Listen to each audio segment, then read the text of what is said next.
뉴스를 보면 짜증나고 화가 나는 이야기들이 많지요. 그런데 모처럼 마음을 훈훈하게 하는 장면이 보였습니다. 어느 국회의원이 선배한테 90도로 절을 하는 모습을 보았습니다. 이 후배가 한창 선배한테 무슨 말을 했냐면, 나이가 들면 정신이 쇠락하게 되어 있다는 거예요. 그 말은 젊었을 때는 민주적인 그런 생각을 가지고 있었는데, 이제 나이가 들다 보니까 그런 마음은 오대간데 없고 어느 한 당파에 머무르는 모습이 안타깝다. 그래서 이제 그 말을 쏟아부은 거예요. 그런데 어찌 보면은 이게 아무 말도 아닌 것 같은데, 나이가 들면 정신이 쇠락할 수밖에 없다는 거 어떤 면에서 맞는 말이잖아요. 그렇지만 나이 든 사람들에게는 분노를 자아낼 수 있는 그런 말이 될 수 있다 보니까 그 사람에게 180도 정중하게, 물론 뭐 또 개인적으로 만나서 사과도 했지만 고개를 숙여서 사과를 하는 모습을 보면서 금도를 넘지 않겠다, 이렇게 이야기를 했어요. 뭐 그 속에서는 어떤 마음으로 했는지는 모르지만, 그러나 밖으로 볼 때는 참 훈훈하고 좋았다 싶었습니다. 왜냐하면 지금 이 정치뿐만 아니라 경제, 사회 모든 분야에서 전부 다 이기적인 거거든요. 그러니까 자기 자신만을 위하는 모습을 다 보여주잖아요. 정치 싸움도 그거 아니에요. 자기 밥그릇 싸움이잖아요. 그렇죠? 그리고 경제도 마찬가지예요. 지금 여기저기서 막 데모하지 않습니까? 그거 왜 그렇습니까? 전부 다 자기 이익을 추구하기 위해서 그런 거거든요. 그러니까 이 세상 사람들은 거의 다가 다른 사람을 배려하고 다른 사람에게 뭔가를 주고 섬기는 그런 일들은 찾아볼 수가 없어요. 너무 드물어. 그러니까 간혹 그런 사람이 나오면 막 언론에서 대서특필하고 사람들의 입에서 그냥 칭찬이 많아지는 것입니다. 자, 이런 세상에서 우리는 어떻게 살아야 될까요?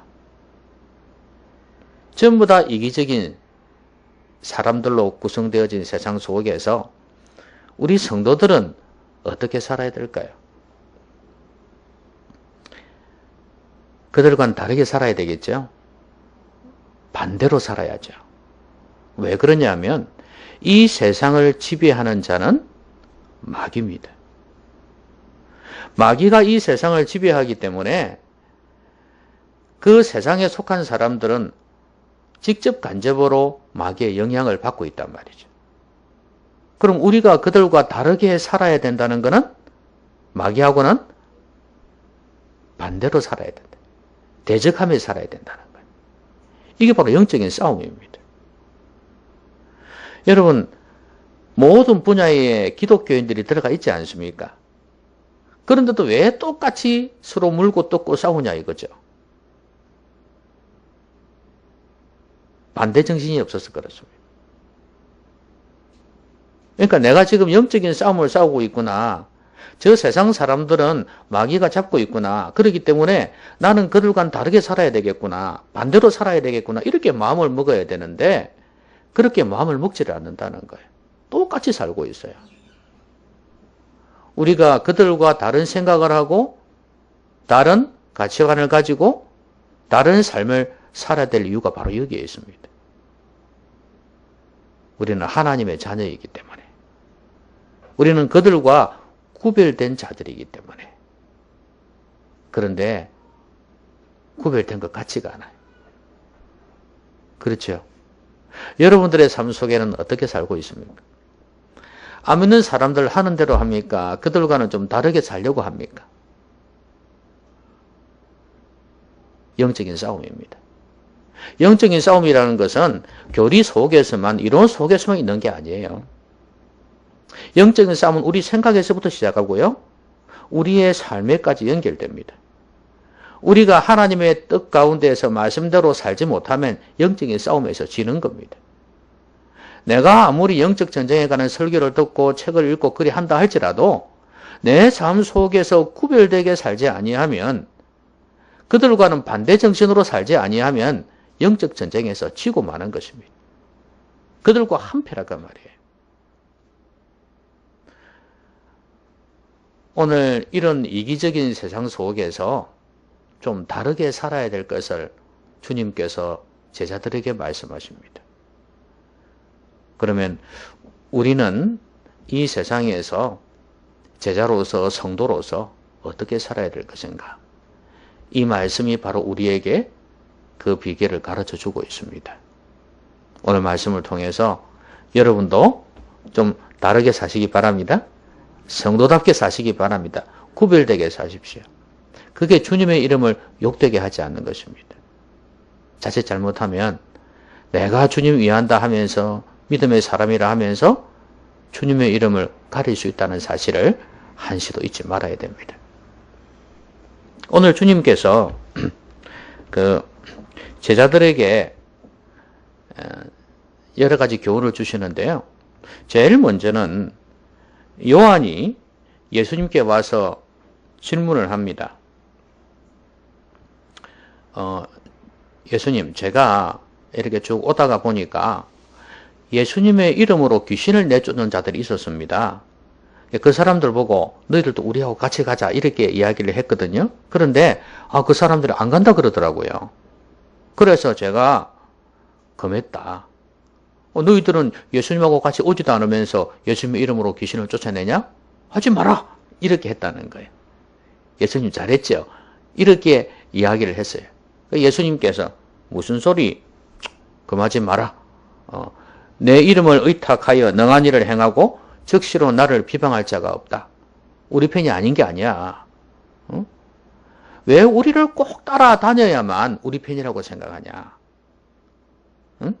그는 그 나름대로 나를 믿고 내 이름의 능력을 아니까 그 이름 의지해서 귀신 쫓아내는 거 아니냐? 내버려 둬라. 그는 그 나름대로 주님을 섬기고 있는 거 아니냐? 하나님 나라를 확장하고 있는 거 아니냐? 이 말씀이거든요. 그러면서 우리를 반대하지 않는 자는 우리를 위하는 자니라 이렇게 말씀하셨어요. 이 요한 같은 생각을 가진 사람들이 많이 있어요. 주님을 섬기는 데 있어서는 획일적인 어떤 한 방법이 있는 게 아니에요. 여러 가지 다양한 방법으로 주님을 섬길 수 있습니다. 핵심은 뭐냐면 주님을 위해서 살면 된다는 거예요. 너무 종교적이고 너무 이기적인 그런 편협적인 율법적인 그런 어떤 신앙을 가지고 신앙생활 하지 말라는 거예요. 오늘날은 다 이게 정해져 있는 것 같아요. 레파토리가. 주님을 위한다는 그 방식 자체가 너무 좁아요.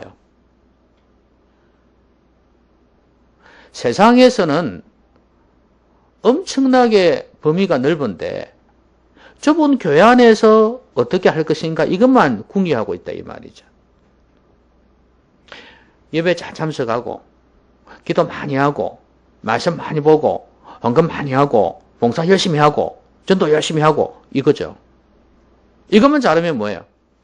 최고잖아요. 그렇죠? 그래갖고 한 1년만 하면은 장로 안 되겠습니까? 그렇죠? 거짓말 아니에요. 진짜예요. 됩니다. 그 중에 하나 돈만 잘 써도 장로 되는데요. 그렇죠?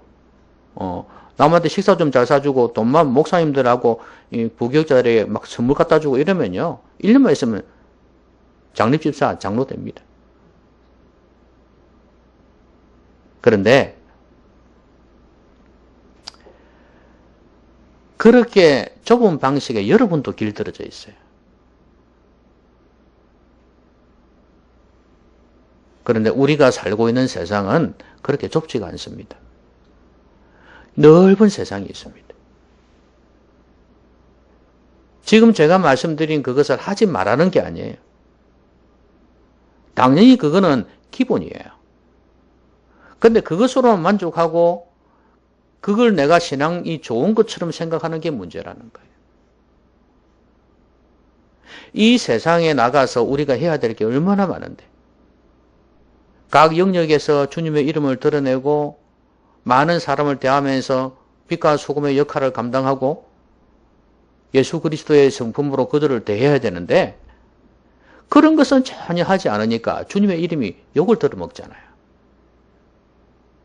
그게 무슨 전도가 되겠습니까? 안 되지. 어떻게 하나님의 그 영향력이 그들 가운데 들어가겠냐가 말이죠.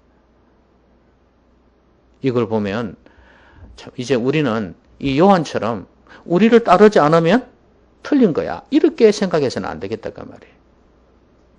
중요한 건 뭐냐면 하나님의 말씀대로 하나님을 위하여 살면 된다고 말이에요. 상당히 요한을 보면 종교적인 이기심이 있죠. 그렇죠? 이런 게 있다고 말이에요. 그래서 이런 이기적인 생각, 편협한 생각을 좀 버려야 되겠다는 겁니다. 그래서 신앙생활을 진짜로 잘할 수 있는 주님만을 위해서 사는 그런 사람이 되어야 되겠습니다. 그 한 예로 한번 보세요. 그 밑에 나와 있지 않습니까? 누구든지 너희가 그리스도에게 속한 자라 하여 물 한 그릇이라도 주면 내가 진실로 너희에게 이르노니 그가 결코 상을 잃지 않으리라. 보세요. 제자들처럼 복음을 전하러 다니는 사람이 있는가 하면 그 사람들에게 그 중동에는 날씨가 건조하고 덥잖아요. 그러니까 목이 많이 마를 거란 말이에요. 근데 이제 이 사람들에게 물 한 그릇이라도 이유가 있습니다. 그리스도에게 속한 자라 하여. 아, 당신들은 하나님을 위해서 일을 하고 있군요. 그 말이에요. 그래서 물 한 그릇이라도 주면 결코 상을 잃지 않으리라고. 하나님이 인정하신다는 거 아니에요. 하나님이 칭찬하신다는 거거든요. 그러니까 이렇게 주님을 섬기는 방식이 이럴 수도 있다는 걸 알아야 됩니다. 그러니까 우리는 가능한 한 여러 가지를 많이 잘하는 게 좋죠. 그렇게 주님을 섬기는 게 좋습니다. 어떤 분야에서든 간에. 그러나 이렇게 나와 다른 방식으로 주님을 섬길 수 있다는 것을 인정해야 된다는 거예요. 핵심은 뭐냐면 주님 위해서 살라는 거예요. 어떤 방식으로든 간에 주님을 위해서 살아라는 거예요. 근데 보면 많은 사람들 이런 경우가 있어요. 어떤 주님을 위해 사는 일방적인 어떤 방식들이 있을 거 아니에요. 그 방식들이 있으면 그걸 보면서 나는 그렇게 안 살아 하면서 자기가 주님 위해서 살아야 되는데 안 사는 경우가 많다는 거예요. 아까 제가 말씀드린 것처럼 종교적인 어떤 편협함 같은 거 보일지 모릅니다. 교회 안에서 주님 잘 섬기는 방법, 그것에 대해서 거부감을 가지고 있는 사람들이 있어요. 아까 이야기한 뭐 예배 잘 드리고 기도 많이 하고 헌금 많이 하고 전도 많이 하고 이런 게 있잖아요. 그런 것에 대해서 아주 그 거부감을 가지고 있는 사람이 있어요. 뭐 과거의 상처도 있을 수 있고 자기가 그걸 못하기 때문에 은근히 비꼬아서 그럴 수도 있어요. 그러면 좋아요. 그러면 자기는 그럼 어떻게 삶 속에서 주님을 잘 섬기고 있느냐 이거예요. 그러면 그 사람은 정의롭고 사회 정의와 사회 분배에 대해서 관심이 많다면 그럼 가난한 사람들에게 얼마나 줘봤냐 이거예요. 그러지도 않으면서 어느 한 분야에 하나님을 섬기고 있는 사람들을 비난한단 말이죠. 그 사람들은 그 사람대로 그렇게 섬긴다면 나는 나대로 해야 될 거 아니에요. 이런 사람들이 많이 있단 말이에요. 우리의 삶 속에서 주님을 위하는 삶을 살아야 돼요. 그러면 다른 방식으로 주님을 섬기는 사람들을 보면서 아, 귀하다 이런 생각할 수 있을 거예요. 또 저런 방식으로 주님을 섬기는 사람이 귀하다 그렇게 볼 수 있을 거란 말이에요. 그러면 서로가 하나 되어져서 공동체가 아름답게 세워져 가지 않겠습니까? 주님의 영광을 드러낼 수 있지 않겠습니까? 여러분, 제자는 방식은 달라도 같은 목적이지. 주님을 위해서 산다는 거예요. 내가 다른 사람 비난하기 전에 내 자신부터 주님 위해 살자. 내 방식이라도. 하나님 말씀 안에서 내가 선택한 방식이라도 그걸 가지고 주님 위해서 살자. 그렇게 마음 먹으시면 참 좋겠어요. 자, 그 다음에 아주 심각한 말씀 하나 하시죠. 42절에 보면 또 누구든지 나를 믿는 이 작은 자들 중 하나라도 실족하게 하면 차라리 연자맷돌이 그 목에 매어 바다에 던져지는 것이 나으리라. 여러분, 작은 자를 실족하게 하면 차라리 그것보다 뭐가 낫다고요? 연자맷돌이 그 목에, 그 작은 자 목에 매여갖고 바다에 던져지는 것이 낫다는 거예요. 실족하게 하는 사람 목에다가 연자맷돌을 달아가지고 니 죽어라 그 말이 아니에요. 옛날에는 그렇게 해석을 많이 했죠. 심각한 짓을 했으니까 너는 연자맷돌 메고 죽어야 된다. 차라리 그게 낫다. 이렇게 해석한 적이 있었는데 그거 아니에요. 예. 여러분 연자맷돌 혹시 아십니까? 연자맷돌은 소가 끄는 거죠. 소가 돌아다니면서 끄는 게 연자맷돌 맞죠? 그런 것 같지요? 안 봐가지고 맞을 거예요. 그러니까 그 말은 커요. 우리가 작은 맷돌 있잖아요. 요거 말고 크단 말이죠. 그러니까 그걸 목에 달아가 죽게 하는데 이거는 완전히 뭐 죽는 거죠. 그렇죠? 빼도 박도 못할 거예요. 죽을 거예요. 근데 이거는 육체적인 죽음을 이야기합니다. 그러면 한 사람을 이제 이걸 어린이라고 많이 소자라고 했기 때문에 작은 자이기 때문에 어린이라고도 많이 번역을 했는데 해석을 했는데 어린이를 포함해서 그냥 작은 자라고 생각하시면 됩니다. 근데 어쨌든 간에 이 영혼을 갖다가 실족하게 하는 그것보다는 차라리 그 영혼을 죽이는 게 더 낫다. 차라리. 그 말이 무슨 말이에요? 실족이란 단어의 의미를 찾아야 되겠죠. 여러분 실족은 뭐냐면 발을 잃어버린다. 그 말 아니에요. 실족한다. 길을 가다가 발을 헛디디는 걸 이야기하는 거예요. 그래갖고 뭐 엎어지든지 아니면 절벽으로 떨어지든지 뭐 그런 종류겠죠? 실족입니다.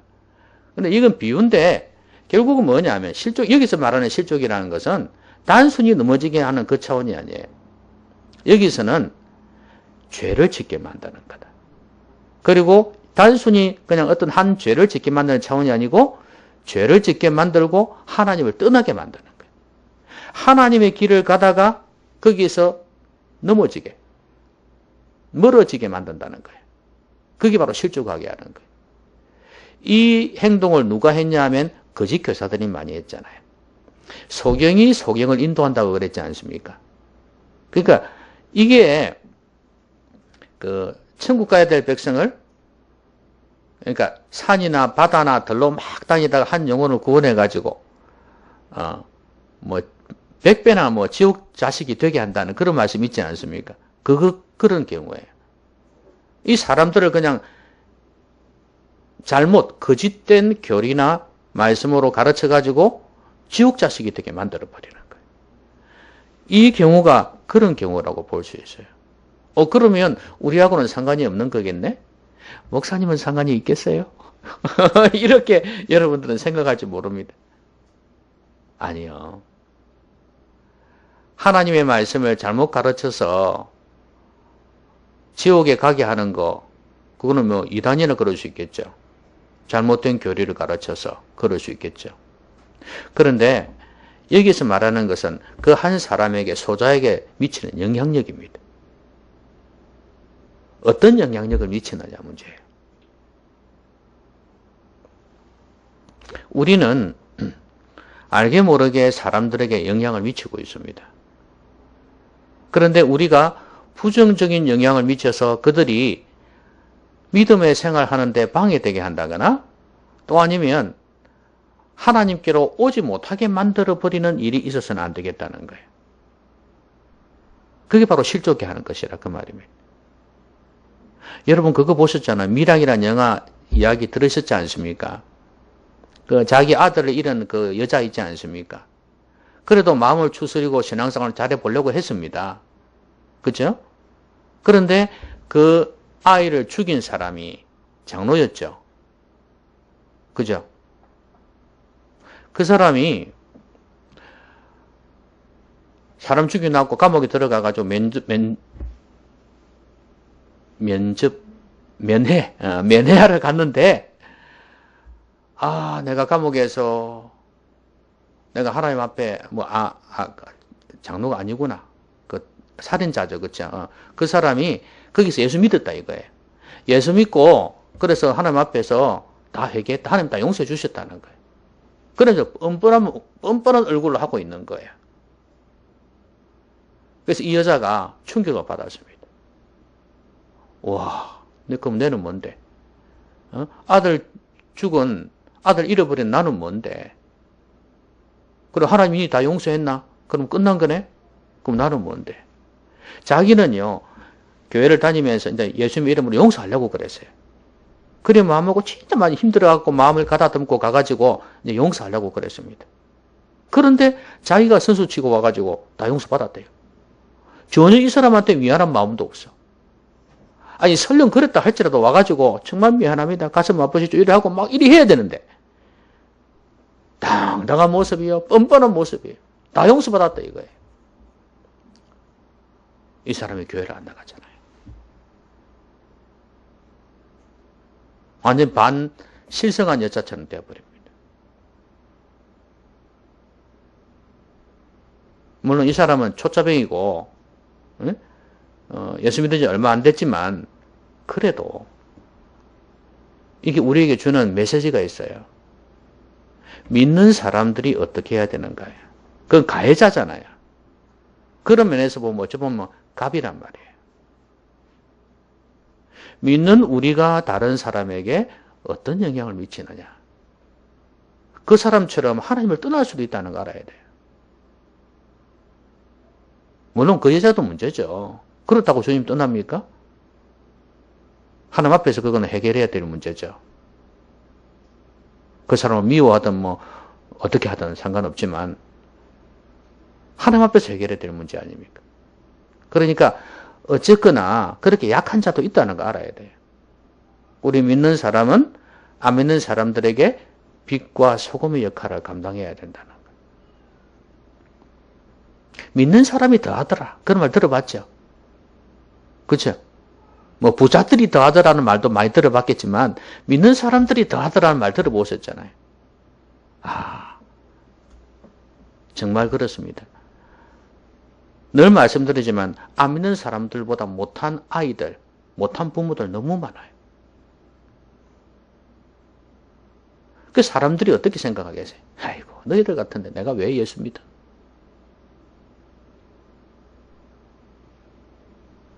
교회를 안 다니는 아이들은 공부도 열심히 하고 성실하고 선생님 말씀도 잘 들어요. 근데 교회를 다니는 애들이 다 그런 건 아닌데 대부분이 그래요.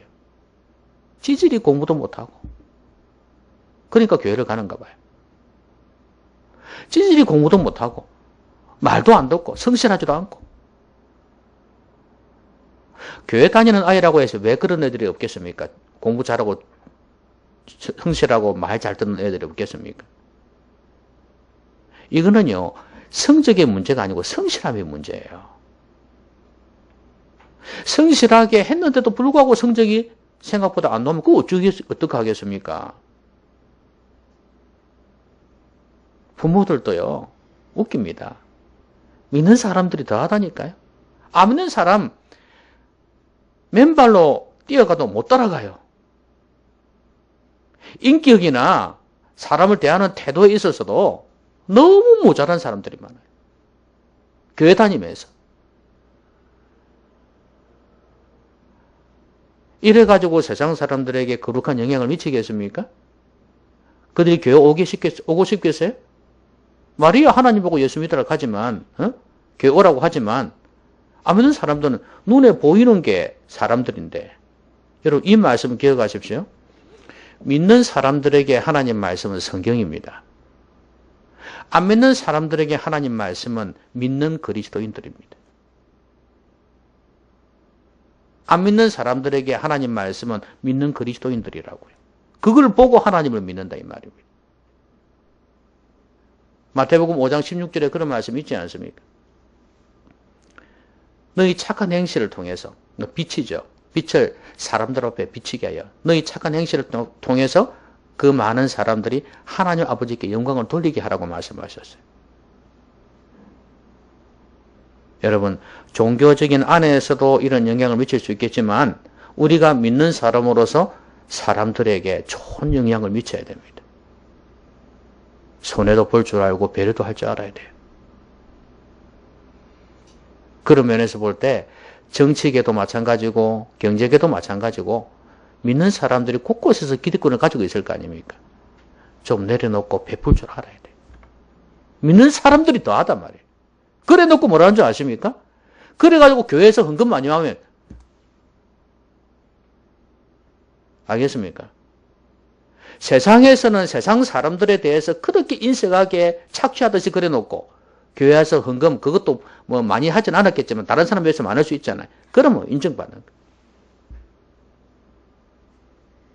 그럼 뭐합니까 여러분? 또 그런 걸 듣고 또 목사나 성도들은 좋아합니다. 아이고 우리 집사님 우리 장로님 헌금 많이 해갖고 우리 교회가 살 것 같다. 무엇도 사고 무엇도 사고 목사님 봉급도 올려주고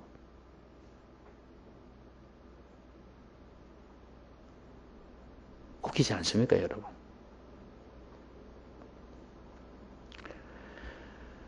믿는 사람은 이 세상에 부름을 받은 사람들입니다. 이 세상에 보냄을 받은 사도성이 있는 성도들이에요. 교회 안에서 잘하지 말라는 게 아닙니다. 잘하셔야 됩니다. 그러나 우리가 주님을 섬기는 방식은 다양할 뿐만 아니라 세상에 좋은 영향을 미쳐야 된다는 거예요. 왜 기독교가 이렇게 세상에서 욕을 들어먹습니까? 영향을 못 미친다는 거예요. 거룩한 영향을 못 미친다는 거예요. 전부 다 이기적이고 자기들만 아는 존재들이라는 거예요. 여러분 그런 이미지가 박히면요 정말 전도하기 힘듭니다. 우리가 여기에서 아무리 가서 전도지를 뿌려보세요. 그런 이미지가 박혀있는데 무슨 전도가 되겠어요? 여러분 전쟁할 때는요 그 조명탄도 쏘고요. 알겠습니까? 대포도 쏘고 또 각계 전투도 하고 이렇게 해야 되는 거예요.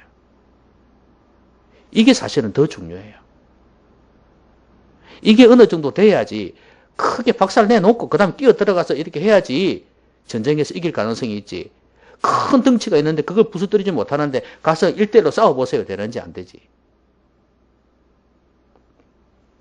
성도는 좋은 영향을 미쳐야 한다는 거예요. 자, 마지막으로 한번 보십시다. 세 번째는 뭐냐면 이게 43절에 보면 내 손이 너를 범죄하거든 찍어버리라. 장애인으로 영생에 들어가는 것이 두 손을 가지고 지옥 곧 꺼지지 않는 불에 들어가는 것보다 나으니라. 또 그 다음에 뭐야? 발이 그랬죠. 그 다음에 또 뭐야? 47절에는 눈이 너를 범죄하거든 빼버리라. 세상에. 그러면 눈 없는 사람, 발 없는 사람, 손 없는 사람이 많겠다. 그죠? 지금 여기에서 강조하는 게 뭡니까? 범죄하거든 찍어버리라. 중요한 건 뭐예요? 영생에 들어가는 것이 지옥에 들어가는 것보다 낫다. 그 말씀이죠. 그러면 육체가 성한 것보다 더 중요한 게 뭐예요? 죄 짓지 않는 게 더 중요하다는 거 아니에요. 그렇죠? 육체가 성하다는 것은 뭘 말하냐 하면 내 몸에 있어서 손해보는 게 없고 내 삶에 있어서 손해보는 게 없는 거예요. 멀쩡하다 그 말이에요. 그렇게 하는 것보다는 차라리 몸은 내 삶에 있어서 손해는 보더라도 죄 짓지 않는 게 더 중요하다 그 말이에요. 지금 여기에서는 손하고 눈하고 발만 이야기했지 않습니까? 그런데 실제로는 우리의 삶 속에서 여러 가지 있을 수 있어요. 돈도 그럴 수 있잖아요. 그렇죠? 돈 많이 가지고 죄 지어 가지고 지옥에 들어가는 것보다는 차라리 돈 좀 적게 해가지고 영생에 들어가는 게 낫다. 그 말씀 아니겠어요? 비유컨대 그렇게 말할 수 있지 않습니까? 그건 뭐 돈뿐이겠습니까? 여러 가지 삶 속에 뭐 기득권, 이익 여러 가지 있을 수 있잖아요. 그런데 그것들을 가지고 지옥에 들어갈 바야 차라리 그거 좀 없더라도 천국 들어가는 게 낫다 이거예요. 제가 한 번은 운동하다 이런 생각 해봤습니다. 러닝머신에서, 아파트 그 러닝머신 그 하면서 운동하지 않습니까? 그래서 운동을 하면 이제 앞에 TV가 있습니다. 그렇죠? 그러면 이제 TV를 보면서 운동을 합니다. 그리고 근력 운동도 하고요. 근데 가만히 생각해 보니까 기도할 시간이 없어. 새벽 기도하는 거 말고. 근데 또 시간을 좀 가져야 되겠는데 또 안 되겠는 거예요. 그래서 제가 머리를 하나 썼습니다. 거기 안 가고 아파트 정원을 도는 거예요. 좀 시간 더 되면 자강천도 내려가고. 어쨌든 간에 돌기로 마음을 먹었어요. 그러면 그 돌면서 뭐 하겠습니까? 기도하는 거예요. 운동이 좀 덜 돼도 좋다 이거예요. 운동이 좀 덜 되더라도 좋다. 그러나 내가 이 시간을 기도 시간을 확보할 수 있지 않냐. 그러면서 막 기도를 하는 거예요. 아, 영혼이 더 중요하다는 생각을 했기 때문에 그렇습니다. 그러니까 우리가 지금 여기는 뭐 찍어버리라 이러니까 억수로 그 극단적인 이야기지 않습니까? 그러나 내가 육체적인 면에 좀 손해를 보고 경제적인 면에 좀 손해를 볼 수도 있지만 내 영혼을 살려야 되겠다는 거 아니에요. 여러분 뭘 두려워해야 되냐면 죄를 두려워해야 됩니다. 하나님에게서 멀어지는 걸 자꾸 두려워해야 돼요. 우리가 세 번째로 믿는 사람으로서 해야 될 게 두려워함이에요. 두려워함. 여러분 죄를 두려워한다는 것은 누구를 두려워한다는 겁니까? 하나님을 두려워한다는 거예요. 하나님을 두려워해야지 죄를 두려워할 거 아닙니까? 하나님이 죄를 싫어하시니까. 사람들은 먹고 사는 것을 아주 대단한 걸로 생각합니다. 그렇죠? 안 믿는 사람들은요. 설령 아버지 제사라도요. 아시겠습니까? 그들이 중요하게 생각하잖아요. 안 믿는 사람들은. 아버지 돌아가셨는데 그 제사라도 내가 일 때문에 직장 때문에 먹고 사는 장사 때문에 못 간다 하면 이해를 합니다.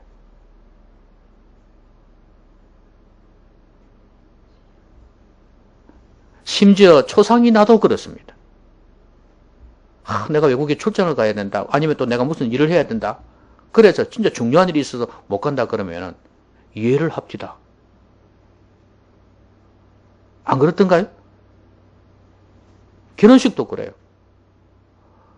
어디 놀러 가고 뭐 일이 없는데 그러면 욕도는 먹지만 진짜 뭐 직장 때문에 일이 있어서 뭐 어떻게 할 수가 없다 이래버리면 뭐 이해를 해요. 먹고 사는 게 중요하니까.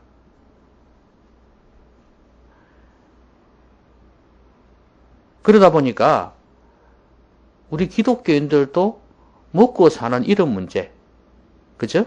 이걸 아주 우선시 여겨요. 그러다 보니까 하나님 앞에서 죄 짓는 걸 생각을 안 해요. 내가 하나님과 자꾸 멀어질 수 있다는 거, 이게 죄의 근원이잖아요. 하나님과 자꾸 멀어질 수 있다는 거 알아야 되는데, 내가 하나님 앞에서 해야 될 그 경건이라든지 여러 가지 이 부분들을 소홀히 하는 것을 나쁘다고 생각을 안 하는 거예요. 내 먹고 사는 이 문제 해결하면 돼, 이거예요. 그럼 하나님도 인정해 주시나요? 이것만 잘하면 이해해 주겠지. 우리 엄마도 우리 아빠도. 우리 남편도 아내도 내가 돈 번다고 저렇게 애를 쓰는데 뭐 기도 좀 안 한다고 뭐 말씀 안 본다고 예배 뭐 좀 빠진다고 뭐라 하겠어? 이해하겠지. 그리 생각한단 말이에요.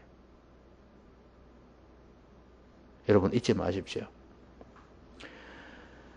우리의 이 세상에서의 건강한 몸, 그 다음에 돈, 사회 출세 이런 모든 것도 중요합니다. 중요하지만 하나님과의 관계에 있어서 이것만큼 중요한 거 없어요. 죄 짓는 거는 어떤 일이 있어도 해서는 안 되는 거예요. 나중에 무너집니다. 막 성공한 것 같지요? 나중에 무너집니다. 한번 잘 보세요. 다 무너져요. 요즘은 뭐 안 믿는 세상 속에서도 비밀이 없더라고요.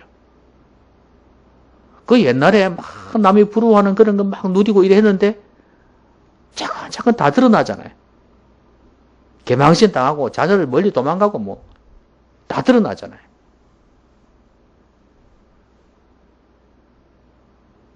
그거 생각하면서 우리는 죄 짓는 걸 두려워해야 되겠구나. 하나님에게서 멀어지는 걸 두려워해야 되겠구나. 그리고 또 하나는 여기에서 말씀하는 게 뭐예요? 지옥을 두려워하라는 거 아니에요. 그렇죠? 장애인이라도 영생에 들어가는 것이 온몸을 다 가지고 지옥불에 떨어지는 것보다 낫다 이거예요. 그러면 여러분들 그렇게 생각할 거예요. 진짜 지옥이 있습니까?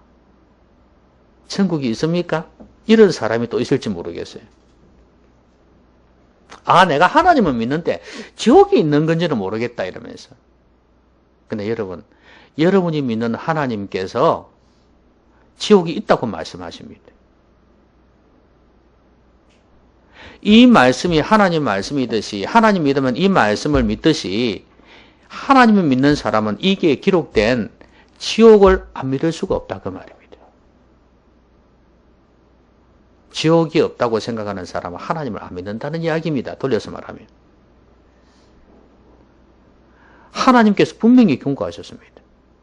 지옥이 있다고 오늘 본문처럼 이렇게 분명하게 말씀하신 적이 없잖아요. 이거 죽어봐야 알지. 맞아요. 죽어봐야 알아요. 근데 어디에서 지옥에 대해서 이렇게 분명하게 말씀을 했습니까? 불교에서 말하는 극락이요? 그 천국 아닙니다, 여러분. 그거는 신화에서 따온 거라 그래요.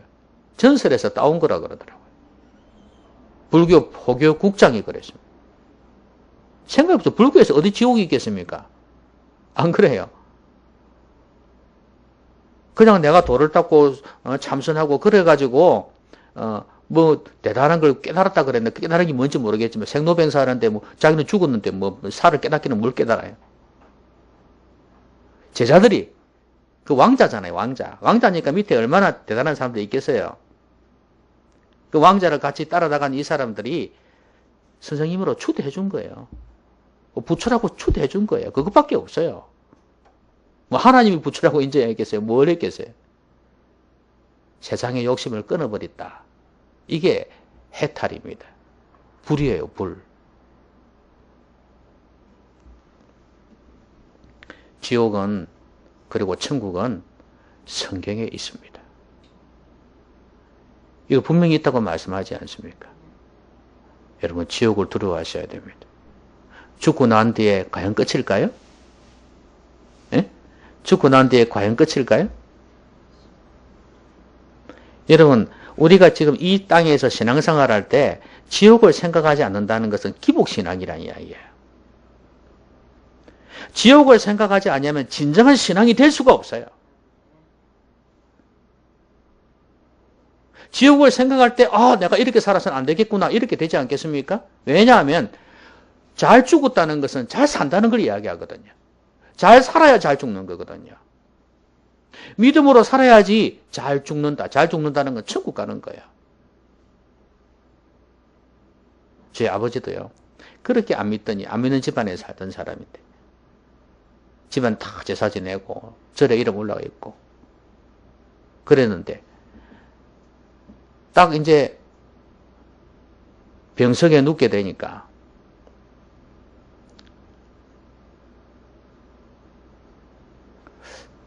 마음을 토로를 합니다. 야, 죽고 나면은 어찌 될까 두렵다 그러더라고요. 여러분 안 믿는 사람인데도 이런 생각합니다. 물론 제가 계속 믿고 난 뒤부터 기도해왔죠. 복음도 수시로 전했고.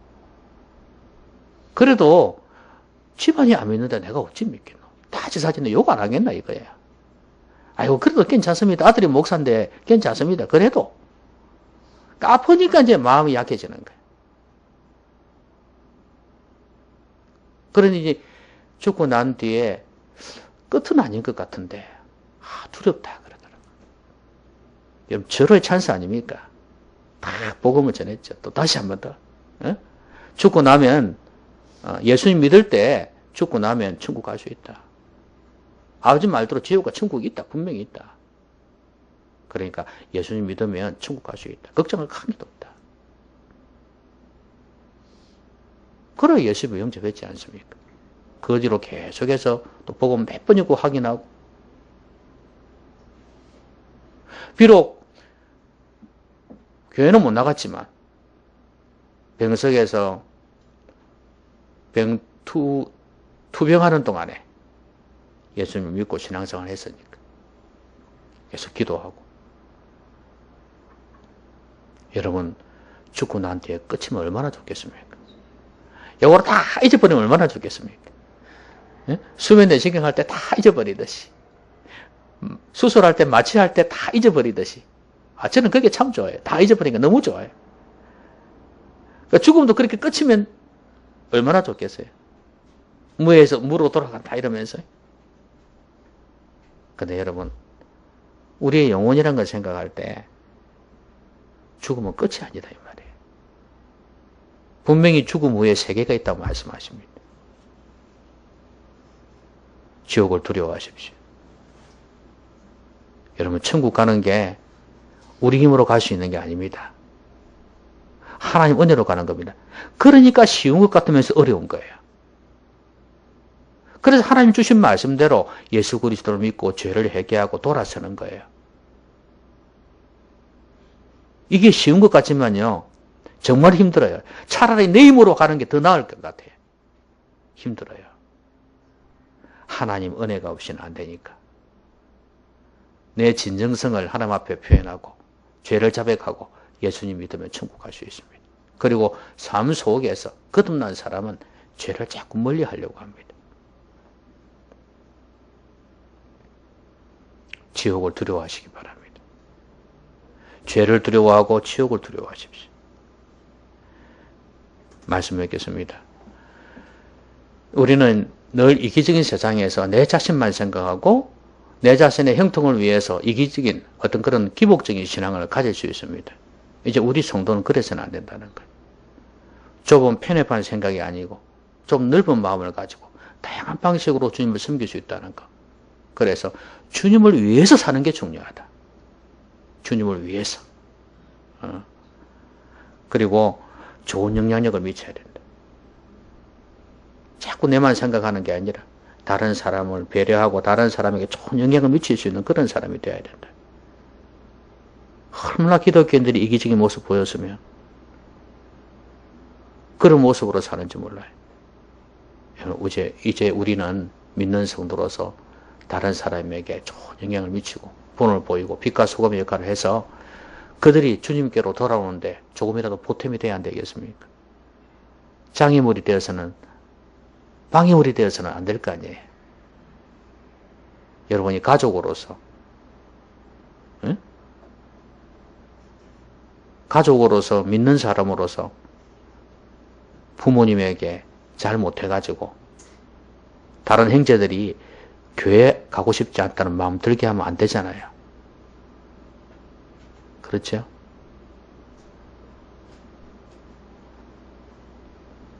저희는 형님이 4명이 있어요. 근데 그 중에 한 사람이 예수 믿는 사람이 제가 전도했거든요. 근데요, 이 며느리가요, 어머니를 찾아뵙질 않아요. 효도를 안 해요. 병원비라도 조금 보태주면 되는데 돈이 돼요. 집사예요. 내 아는 사람 만나가지고 그랬대요. 우리 시 아주버지 뭐라 하노? 그러고 도로님이라 하고 뭐라 하죠? 시 아주버지를 뭐라 합니까? 저를 갖다가. 시동생인데 목사예요. 이러더라고요. 아주 자랑스러워 하면서. 그런데 저는 믿는 사람이니까 뭐 어떻게 하지는 못하지만 그런데 큰형님 부인이 하는 소리가 믿는 사람이 저래? 큰형수가. 그러면서 교회를 안 가겠다는 거예요. 저는 물론 이제 부모님한테 잘려고 하고 애를 씁니다만은 저 때문에 그런 말은 안 하죠. 여러분, 이런 예가 한두 개인 줄 아십니까? 많이 있을 거예요, 이 세상에는. 저는 어려운 행변 중에서도 어쨌든 간에 좀 조금이라도 버텨보려고, 병원비라 좀 버텨보려고, 요양병원에 있으니까. 그리 해보려고. 그거 도움 안 되지만 그리 해보려고 해요. 그러니까 그걸 아니까, 내 어려운 걸 아니까, 다른 사람 뭐 40만 원, 50만 원 주는 게 되잖아요. 그러니까 요거 안 하는 거예요. 혹이라도 이게 그 조카들이고 다 예수 믿는데 방해되지 않도록 하기 위해서 그렇게 하는 겁니다. 좋은 영향을 미쳐야 됩니다. 안 좋은 영향, 그 생각을 못하는 거예요, 믿는 사람들이. 교회에서 집사, 장례집사, 장로, 근사이면서도 그렇단 말이에요. 그러니까 가족뿐만 아니고 다른 사람들에게 좋은 영향을 좀 미쳐야 돼요. 재산, 욕은 안 들어먹도록 해야 된다, 그 말이에요. 칭찬은 못 들어도. 그리고 죄와 지옥을 두려워해야 된다. 하나님을 두려워하는 사람이 이 죄를 두려워할 수 있고 지옥을 두려워할 수 있습니다. 이제 우리는 늘 이기적인 삶에서 벗어나야 되겠습니다. 하나님을 생각하고 다른 사람을 생각하고. 그게 하나님 사랑, 이웃 사랑 아닙니까? 그렇게 살면 주님 앞에서 칭찬 듣는 성도가, 제자가 될 수 있지 않겠습니까? 이제 우리 좀 다르게 살면서 많은 사람을 주께로 이끌어오는 하늘의 별과 같이 빛나는 성도님들 되시기 바랍니다. 자, 우리 같이 한번 기도하겠습니다. 오늘 말씀 생각하면서 같이 한번 손 내어서 기도하겠습니다.